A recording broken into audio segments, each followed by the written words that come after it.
Bonjour les amis, c'est notre troisième épisode sur Rocher. Le Rocher, bienvenue des retours. Et on a fait la dernière fois, le premier mot que c'est sourd, et on a fait la gématrie, on a vu les termes. Donc aujourd'hui on va finir le terme en soi et on va finalement attaquer au verset et voir comment il est présenté dans l'Ancien Testament et peut-être dans le Nouveau, je pense. Hein.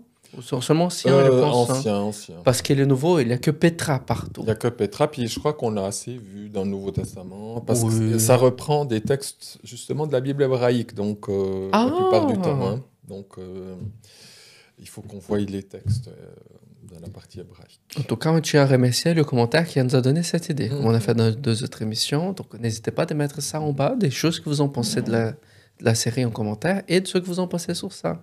Bon, attaquons. Qu'est-ce que sont les autres thèmes qu'on va voir? Nous allons voir qu'il y a aussi ce qui donne le mot sourd, rocher. Il y a aussi des verbes ressemblants, parce qu'avec l'hébreu, il y a aussi des racines qui peuvent être utilisées, qui peuvent être expliquées. Alors, on avait vu la racine sourd la fois passée. Et puis, on a aussi c'est catégorisé sous un autre verbe, alors que c'est absolument le même. Vous avez le verbe tsur ou tsir, qui peut aussi être avec yod. Au lieu du vav, on met un yod. Parce que quand le yod et le vav, c'est assez interchangeable. Hein. Donc, c'est pour ça que les racines sont fluides. Donc, pour prendre un terme à la mode. Au lieu du clou, il y en a la main du Seigneur. C'est la main, oui. Le yod, c'est la main de Dieu. Et ça, c'est le clou. Alors, ce verbe tsur ou tsir, ça veut dire inviter, appeler, implorer. Et donc, on voit que le rocher nous invite, nous appelle, il nous implore à le suivre. Ou bien nous pouvons l'implorer aussi. C'est comme si c'était une personne, alors. Oui, justement. Oh là là. Justement, tout ça, ça qualifie Jésus. C'est très Nouveau Testament. Oui, alors ça... parce qu'on voit Dieu implore pour qu'il est, il frappe la porte parce qu'on l'a mis dehors, et il y a implore pour être mis de nouveau dedans. Une excellente... C'est fou. Ah, j'ai des frissons, là. Et puis, de tsur, tsir, vous avez tsar. On enlève le vav. Ça n'a rien à faire avec le tsar de Russie. Oh non. En hébreu, c'est sar. Le tsar, c'est sar, avec un s, mais pas un ts. C'est le messager, l'émissaire. C'est ton ange? On utilise très rare, on n'utilise pas pour les anges, ça. Mais ça signifie messager, puisque c'est quelqu'un qui nous appelle. Oui, c'est vrai. Jésus a dit, il y a beaucoup d'appelés. Donc, c'est lui qui nous appelle. Pas beaucoup des élus. Mais Jésus, c'est aussi le tsar, qui est aussi le messager, l'émissaire. Et le terme tsur, rocher, peut aussi dériver de la racine tsarar.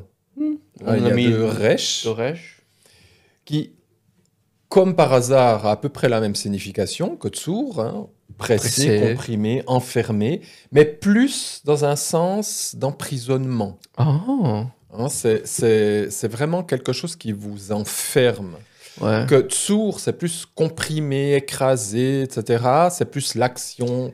C'est-à-dire que tsarar, c'est quelque chose qui vous enserre et qui vous garde captif. C'est vrai également que dans les temps anciens, quand on mettait quelqu'un en prison, c'était pour un temps déterminé, c'était pas pour vie déjà, parce que si on mettait quelqu'un en prison, c'était pour le mettre en justice dans 1 semaine ou 2 semaines. Si on laissait parfois pour oublier, c'est pour qu'il puisse mourir là-bas dedans. Mais on les mettait dans des caves. Dans des fers. On les coinçait dans des fers. Il y en a celles des fers qui sont des cages en fer. Mais la majorité du temps, on prenait des caves du château, on prenait la cave de la forteresse. C'était toujours sous-sol, on mettait que la barrière d'un côté. La personne était enfermée dans la roche. Ils avaient une chaîne quand même. Oui, ils avaient une chaîne. Voilà, c'est ce qu'on appelle aussi en français les fers. On appelle ça... je pensais que tu fais, je parlais des barres. Les fers, c'est vraiment oui, la chose qui tient les bras. Les bracelets ou les pieds. Et puis on était... D'ailleurs, Paul en prison, il était...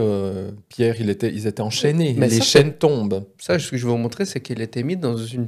Ils étaient accrochés dans une pierre. Et la salle de la personne, c'est une pierre.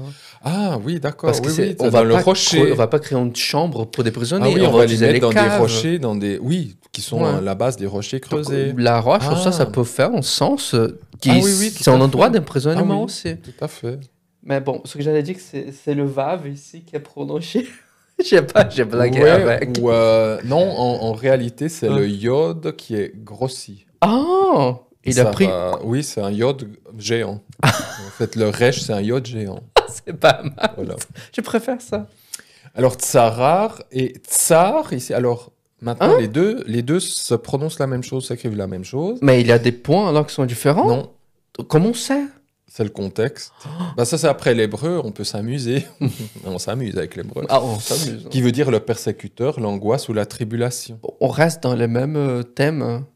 En tout cas, ça, c'est plutôt émissaire. On peut inviter pour une fête. Oui, voilà. Et ici, ça, c'est plus positif. Ça, c'est complètement... C'est négatif.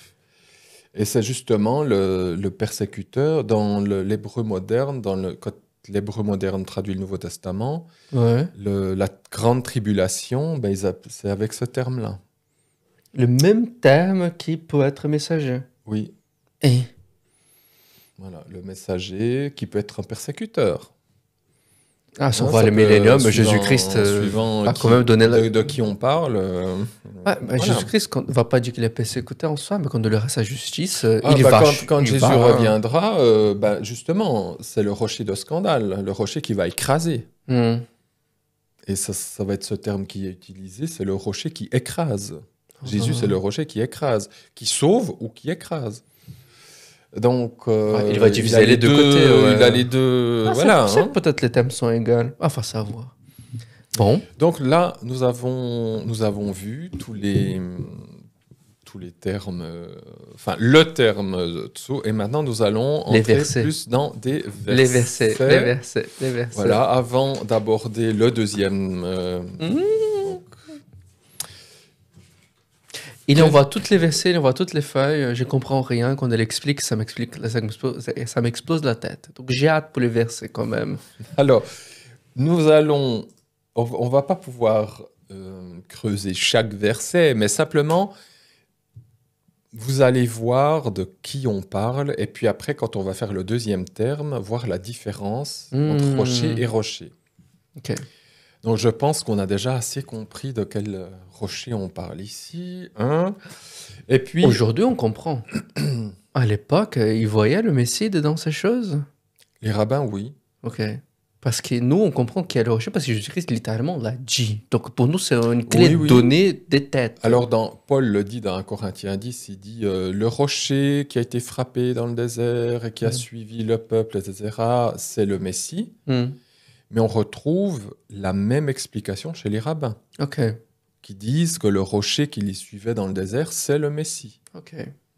Donc voilà. Mais maintenant, ils voient pas chez eux, chez les rabbins, le rocher frappé, ils ne le voient pas comme un Messie frappé. Voilà.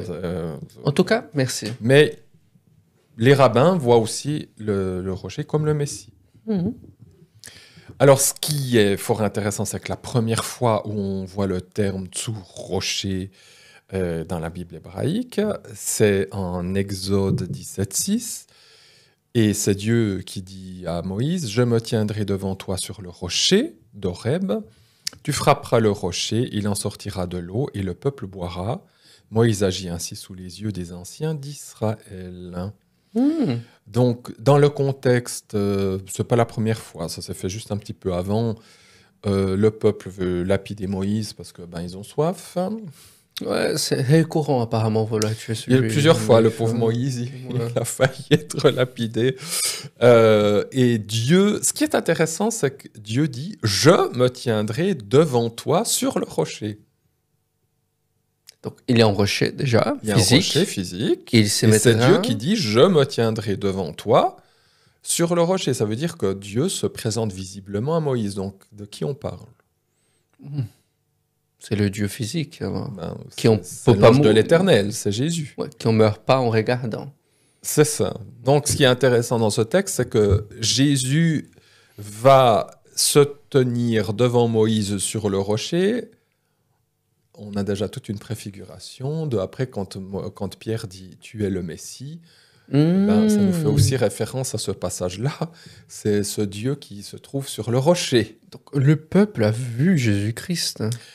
Oui, alors je ne sais pas comment lui l'a vu, mais en tout cas, Moïse l'a vu. Okay. Parce que pour le peuple, il était souvent entouré du feu ou de choses comme ça. Ok, donc il s'était mis devant. Il s'est mis devant. Je souligne juste que le mot Horeb, dans l'hébreu, ça signifie assécher, etc. Ça veut dire l'épée. Ok. Et puis, littéralement, c'est « je me tiendrai devant toi sur le rocher dans l'épée ». Là, on parle de Jésus, puis d'une épée. Ah, c'est l'Apocalypse. Non, c'est plutôt la crucifixion. Ah, désolé. Pour moi, c'est plus la crucifixion, parce qu'il va frapper le rocher. Et frapper le rocher, c'est justement l'image de la crucifixion. Jésus sera frappé pour nos péchés. Ah, le rocher qui marchait avec vous dans le désert. Okay. Le rocher qui marche, c'est Jésus. Mais là, c'est la première fois qu'on a le terme sourd dans la Bible. Genèse, rien. Non. Toutes les choses passées en Égypte, rien. Sinaï, pouf. Et là, c'est vraiment l'image de Jésus qui va prendre la faute sur lui, le rocher. Tu frapperas le rocher, il en sortira de l'eau et le peuple boira. C'est l'évangile de Jean qui nous montre ça. Quand le Romain, il perce avec son épée le côté... Il sort de l'eau. Il sort du sang et de l'eau. Et l'eau, c'est le symbole de quoi? C'est de la vie. C'est la vie. C'est la vie et l'Esprit Saint. Et la purification. Et aussi la purification. C'est la vie. Chez Jean, c'est l'Esprit Saint. Ok. Et ce qui sort du sein de Jésus, il dit « des fleuves d'eau vive couleront de son ventre ». Et Jésus, quand on le perce, il y a cette eau qui sort, c'est lui qui va nous donner ces fleuves d'eau de vie. Wow. Donc c'est la vie, l'Esprit Saint. Donc Moïse agit ainsi sous les yeux des anciens d'Israël. Moïse agit sous les yeux des anciens d'Israël. Quand Jésus est crucifié, c'est les anciens d'Israël qui ont envoyé là-bas. Et qui sont là en spectateurs. En plus, c'était les anciens des anciens, parce que c'était le Sanhédrin qui a fait avec le Sadducéen. Donc les Sadducéens sont les anciens, littéralement. Donc ça, c'est une préfiguration de la crucifixion. La préfiguration dans quelque chose de réel en plus. C'est pas métaphorique. Ah non, c'est pas. C'est quelque chose qui s'est passé. C'est vraiment. Il y avait un rocher, il a tapé le rocher s'est ouvert, il y a de l'eau qui a coulé, etc., etc. J'ai encore noté juste le terme rêve qui fait Horeb, ça veut dire l'inflexibilité aussi. C'est le jugement. J'imaginais Jésus-Christ au-dessus d'un rocher avec une épée, j'imaginais l'Apocalypse. Qu'on ait sa bouche à l'Apocalypse. Mais je vais trop loin peut-être. Pourquoi pas? C'est peut-être la conséquence de... Voilà, c'est clair, c'est la conséquence de ça. Mais là, la première chose, c'est la crucifixion. Okay. Et puis le terme rêve, ça veut aussi dire la solitude. Ah. Et Jésus sur la croix était seul. Hein. Ouais, c'est vrai. Mon Père, pourquoi m'as-tu abandonné? Non, mais Dieu était là, mais pas il était là sans être là. Sans être ça, là, c'est un mystère. Là, sans être là. Il ne peut pas être dans les péchés qui étaient mis sous Jésus. Donc, non, il devait se détacher. Ça, c'est clair. Donc, on voit que Jésus, il est dans l'Horeb, il est dans l'épée, il est dans la solitude, il est dans cette inflexibilité du jugement. Donc, la première fois on voit le mot sourd, c'est la préfiguration de Jésus qui prend la faute sur lui et qui est frappé, mais le fait de le frapper va faire sortir de lui l'eau de vie. Et le peuple va pouvoir boire. Wow, c'est fort quand même. Ce qui est aussi une petite image pour dire, cette eau, elle est pour qui? Pour le peuple d'Israël. Ouais. Donc d'abord, c'est pour Israël. Ouais, d'abord aux Juifs, c'est pas le cas, non? Oui, d'abord les Juifs, ensuite les Grecs. Ouais, pas qu'il y en a en meilleur que l'autre, mais Jésus est allé premièrement pour les Juifs. D'abord pour les Juifs, ce qui veut dire qu'on peut pas du tout avoir la théologie de... Ils ont tué Jésus, donc ils n'ont pas droit. Non, c'est aéré, ça. C'est tout à fait... à l'opposé de ce texte-là. Deuxième texte. On a vu le temps là, c'est comme 5 minutes. Je regarde que ça descend et que ça monte pas. Ah oui, nous avons les textes ici, c'est très bien. On pourra faire encore ces deux autres textes ici. Le prochain, c'est Exode 32, 21. Alors, après, je ne fais pas tous les textes, j'ai choisi. Hein. Exode 33. Qu'est-ce qui se passe en Exode 32 ? Une chose extrêmement grave. Je sais pas. Le veau d'or. Ah, c'est si tard ? 32 ? Oui. Ah, ok. J'ai passé oui, mais parce qu'il y a plein de... Tous les textes au milieu, c'est de savoir comment il faut faire l'attente de la rencontre. Ah, ok. J'ai pensé que c'était après l'attente et tout ça. Non, c'est avant. Et après. Yep. C'est avant et après. L'Exode, c'est quasiment que ça. Hein. C'est que comment il faut faire l'attente. Et puis, il se répète pour dire, voilà, comment il faut faire l'attente. On a fait le veau d'or pendant que Moïse était au Mont Sinaï. Moïse va chercher la Torah. Et puis, entre deux, il se passe la petite histoire du veau d'or, qui est vu par les rabbins comme au même degré que la transgression d'Adam et Ève quand ils ont croqué le fruit. Ah ouais. Oui, pour eux, c'est la même, c'est équivalent. C'est quand même chaud. Vous venez de voir tout ce que Dieu a fait. T'as le Sinaï avec tout ce qui se passe au Sinaï. Tu fais ils ont vu quasiment Dieu face à face. Moïse voit Dieu face à face. Et c'est Aaron qui met ça en place en plus, non ? Aaron, en réalité, Aaron se laisse faire. Parce qu'il pense... Alors ça, c'est les... Moi, je ne peux pas maintenant, sinon on finit plus. Hein. Désolé. Mais les rabbins disent qu'Aaron a laissé faire parce que pour lui, Moïse allait débarquer d'une seconde à l'autre et qu'il allait mettre de l'ordre. Ah. Et puis, s'est laissé influencer. Le peuple, dans le texte, sous-entendu, le peuple est devenu fou. Mais il faut voir ça dans l'hébreu. Et donc, voilà, il a aussi eu peur. Donc, voilà. Bon, après, sa responsabilité, il est quand même responsable. Hein. Ça, c'est le 32. Et le 33 ? Et le 33, Dieu fait miséricorde. Ok. Et puis, Moïse demande... Alors, ça, c'est le mystère. Il voit Dieu face à face tous les jours. Sous-entendu, Jésus. Et puis là, il dit, j'aimerais te voir face à face. Et le Seigneur lui répond, tu sais que si tu me vois face à face, tu meurs. Mais il demande parlant face à face à lui. Mais il veut voir Dieu face à face. Donc, il veut voir en fait le Père. Ah. Parce qu'il voit Jésus face à face. C'est écrit clair et net. Hein. Il voit l'ange de l'Éternel, il lui parle face à face comme un ami. Il n'est jamais mort. Et là, il demande, en réalité, il veut voir le Dieu invisible. Il veut voir... c'est comme Thomas qui dit... Philippe qui dit « Montre-nous le Père, ça nous suffit ». C'est exactement la même demande que Moïse. Et Jésus dit « Mais il dit pas 3 ans, il dit « Ça fait si longtemps que je suis avec vous et tu ne m'as pas reconnu ».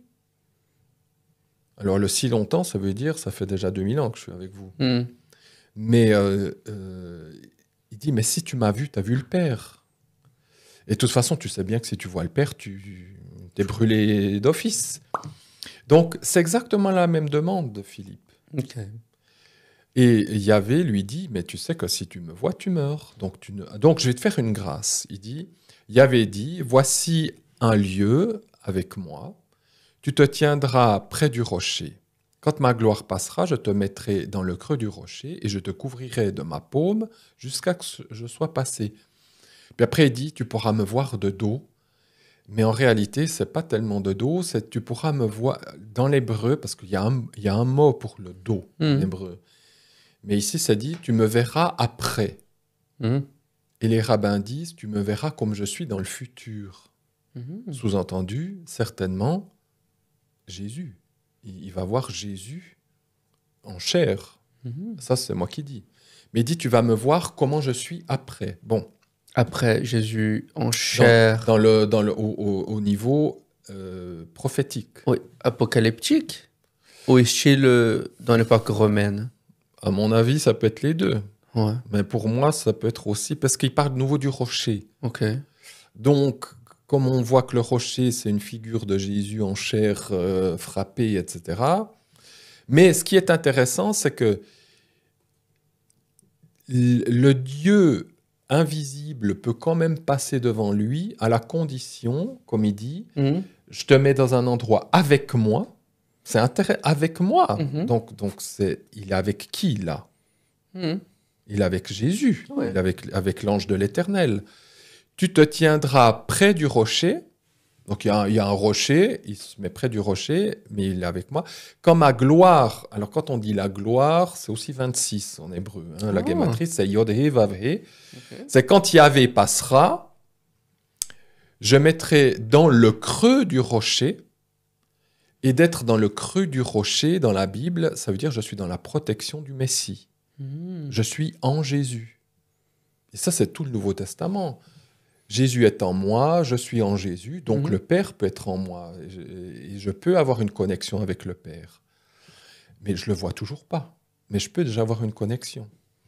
Donc, il est en train aussi, si prophétiquement, d'annoncer qu'est-ce qui va se passer pour tous ceux qui seront dans le Messie, qui seront en Jésus. Ils pourront déjà goûter à la présence du Père, mais sans encore le voir. Parce que, voilà. Donc, il ne couvrira de la main, de la paume, c'est la protection aussi, c'est le yod, comme on a vu, la main, c'est la protection de Dieu, jusqu'à que je sois passé. C'est le seul dans l'Ancien Testament qui a eu cette grâce.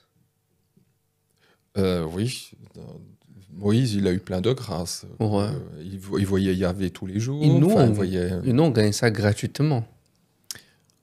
Oui, Moïse aussi. Oui, tout le monde, c'est gratuit. Je dis qu'il a donné, mais nous, on a cette grâce qu'une seule personne dans l'Ancien Testament a eue. Oui, alors ça, c'est vrai que nous, on a une grâce. La nouvelle alliance nous amène dans quelque chose que l'ancienne alliance ne pouvait pas connaître véritablement. Wow. Le sacrifice de Jésus était quand même très fort pour donner ça à tous, qui simplement acceptent. C'est assez fou quand même. Oui, ça c'est la grâce de Dieu, la puissance de Dieu, c'est que le fait d'accepter Jésus dans sa vie, ben, tu reçois cette grâce qui vient en toi, c'est le Saint-Esprit. T'as pas besoin d'être Moïse, quoi. Non, ça c'est vrai, tout à fait. Ça, Moïse, il avait une relation très privilégiée avec Dieu, ça c'est évident, que nous pouvons nous aussi avoir. Alors d'accord, je vois pas Jésus tous les jours face à face, mais il vit quand même juste en moi. Donc je le rencontre tous les jours, 24 heures sur 24. Il est toujours avec moi. Donc là, le fait d'être dans le creux du rocher, c'est dans, par exemple, Ésaïe 2,21, comme je l'ai noté, je le dis, c'est échapper à la terreur de Yahvé. Ah ouais. Donc, quand on est dans le creux du rocher, on échappe à la terreur de Yahvé, donc on est dans sa protection. Donc on peut échapper de sa terreur seulement quand on est avec lui. Quand on est dans le rocher, avec le Fils, avec le Tsour, avec Jésus. Donc on voit de nouveau que dans ce Exode 33, il est de nouveau trinitaire, puisqu'on a le Fils et le Père. Les deux sont là. Dieu, il est avec lui dans le rocher, puis en même temps, Dieu, il passe, et puis il ne faut pas le voir. Donc, si on lit bien entre les lignes, on voit bien qu'il y a deux Yahvé, il y a deux dieux, quoi. C'est très intriqué, c'est très mystérieux, ce passage. C'est très mystérieux, c'est clair. Mais voilà. En tout cas, ce qui nous intéresse, c'est que le terme Tsour fait de nouveau référence à la même personne qui est là. Ça fait la roche, en soi, littéralement, il est assis, et littéralement à lui-même. Le rocher, c'est la figure de Jésus. Okay. Et puis on finit avec celui-là, Deutéronome 32, verset 4, donc la fin de la Torah, qui nous dit « Il est le rocher, son œuvre est parfaite, car toutes ses voies sont justice. C'est un Dieu de foi. » Je crois que j'ai traduit littéralement. T'as mis fidèle. Oui, de foi. Littéralement, c'est un Dieu de foi. Ça veut dire fidèle, donc ça veut dire que Dieu a la foi. Parce que le terme foi, ça aussi un terme qu'on verra, ça c'est sûr. Le terme foi, ça veut dire être fidèle. Donc c'est un Dieu qui est fidèle. Quelqu'un de foi, c'est quelqu'un qui est fidèle. Fidèle envers nous, fidèle à lui-même. Fidèle à lui-même, ça oui, et fidèle envers nous. Oui. Il n'y a pas d'iniquité en lui, il est juste et droit. Évidemment que on parle de Jésus aussi ici. Hein, c'est Dieu et Jésus. On parle même de Dieu d'Abraham qui n'a jamais cassé son alliance aussi. Donc il était fidèle. Tout à fait. Il a quand même une chose, on voit qu'on peut se compter. C'est ça, c'est cette fidélité, cette solidité. D'ailleurs, la fidélité donne aussi le terme être solide, être stable, qui rejoint le rocher. Absolument. Également, c'est le Dieu de Noé. Si tu me peux parler, il n'a jamais refait le déluge. Donc il parle, c'est vrai, il était fidèle. Ce qu'il dit, c'est il le tient, il le fait, il est fidèle, il est juste. Et juste, c'est le tzaddik, qu'on trouve le tzadé, hein, le tzaddik, il est juste. Il est droit, il est yachar.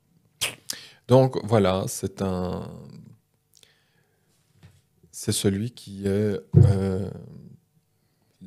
et l'œuvre est parfaite, c'est que grâce à Jésus, eh bien, nous pouvons parachever notre course ici-bas et devenir parfait comme lui.